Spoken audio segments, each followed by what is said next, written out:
Hey screen printers, Darryl here. I'm sure all of you have seen lasers on our site recently, and I just wanted to show you guys what I've been up to and go a little bananas with some puzzles.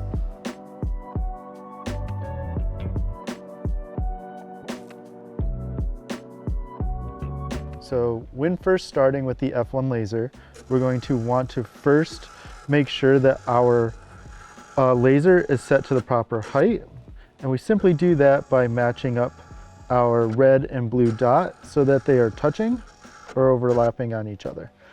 Once we have that, we can check placement on the laser by hitting framing, which will show us exactly where our banana will fall.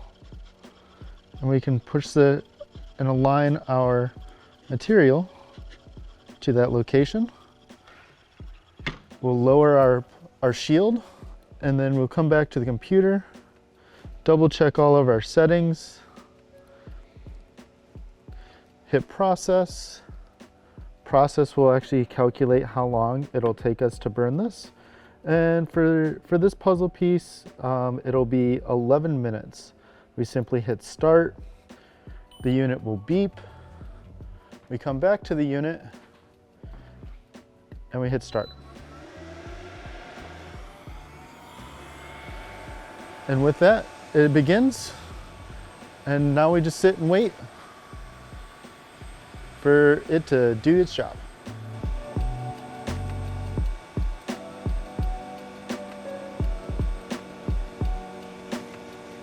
Yeah, just pulled this out of the laser, and as we can see, with some light sanding, we got the nice textures, make it look like an actual banana a little bit. In the process, we saw me cut out the outline, and then the second phase was to engrave a lot of the texture or that checkerboard pattern, followed by cutting out the actual pattern of the puzzle.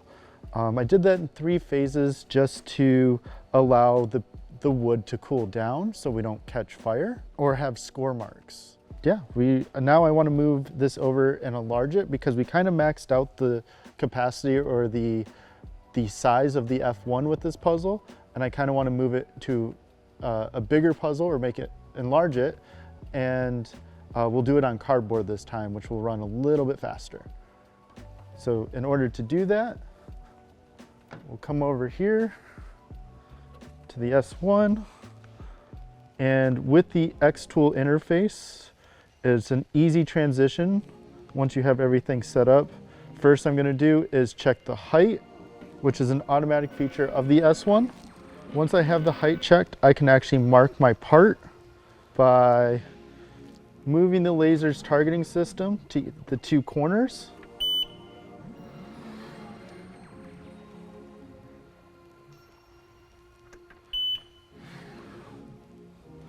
Once I have this marked in the interface, I can just simply place my banana. And we are going to max out the size to this piece of cardboard. Process, lower our safety shield once everything is placed. Hit start. Once ready, push the blue button. And let the magic happen. We should have this done in roughly 7 minutes.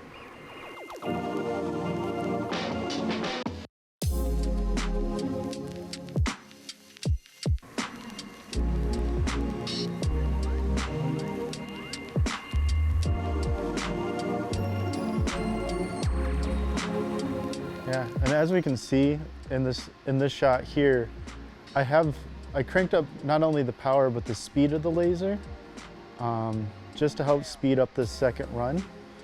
The first run I did most of the cutting and then came back and ran it again a little faster and hotter. The reason for the first cut at a slower pace and a lower setting is just to prevent the material from catching fire, as running thicker stuff at a higher power, even at a faster speed, we can see in this that we have sparks or little flare-ups. If this was done in the beginning, it would have caught fire. So I slowed it down a little bit, lowered the power source, or the power specs, and then I'm running it one more time in hopes that we get a clean cut. Now I could run this so that I cut all the way through, but when doing that with the laser, you end up scoring the bottom of your laser bed. And if that's not an issue to you, by all means, go for it. But as we can see here, now that as it's cutting, we have pieces dropping out, which means that we are just where we need to be with this. So we'll let this run and take a look at it afterwards.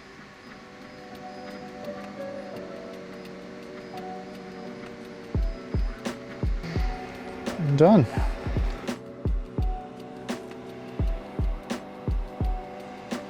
Thanks for watching me get bananas with these puzzle screen printers. If you have any questions or comments, please leave them below.